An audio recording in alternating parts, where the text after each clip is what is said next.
This was such a beautiful performance. Thank you. You're welcome. It was also it's a tough story, and I want to know first what drew you into it. I had never really read a script quite like this. I think I had seen a couple of films, The Assistant and this movie Swallow, and I was very interested in the idea of how restrained you can be on paper. I'm sort of using the phrase on paper, both literally and figuratively, but just how much restraint you can have in a story and still build so much tension and build a kind of atmosphere where it's very clear what's happening, except that it's not clear at all. And Alana, the screenwriter, had just done such a beautiful job of creating like this sort of piece of poetry with, sure, there's scenes and there's dialogue, but it felt like what everybody, what I responded to and what everybody involved really responded to was just the sort of tone and the tension that she created with so little.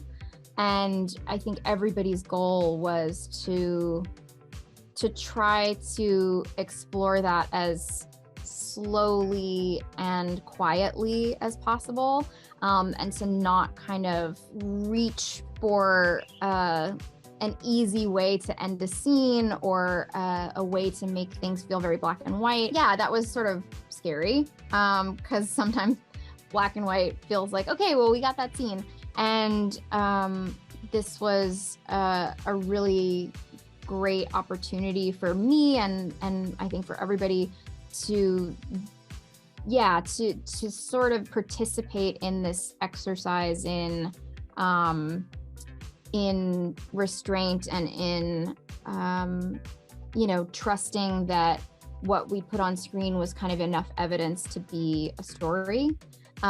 So I think that everybody involved had such a personal draw to it, because I think, if you haven't been in a relationship like this, someone who has, and you've seen a friend change or shrink, or it felt like something that we all knew so intimately but hadn't seen on screen before, and that felt valuable.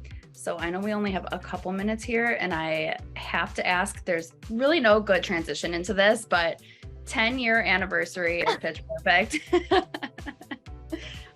This is exciting. I have a couple questions.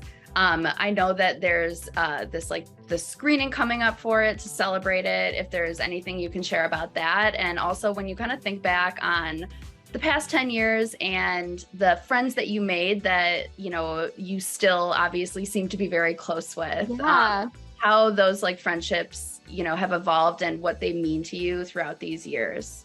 Yeah, I mean, I think by the third movie, it really did feel like, well, these girls are family, in the way that you don't even choose your family. We didn't choose each other. We sort of got thrown together, and it feels like I'm so grateful to have those relationships, to have this weird accidental family. And it's almost like the group text and the hangouts are exactly what people want them to be, where there are times where I'm like, are we performing? This is crazy, because we are texting each other going oh my gosh, you guys, it's almost been 10 years. And remember this night? And sending pictures from filming the first riff off in that empty pool when we were freezing cold. So it's it's almost disgustingly adorable. And I'm so grateful that I ended up with these girls in my life. I mean, do you guys ever break out in song when you all hang out?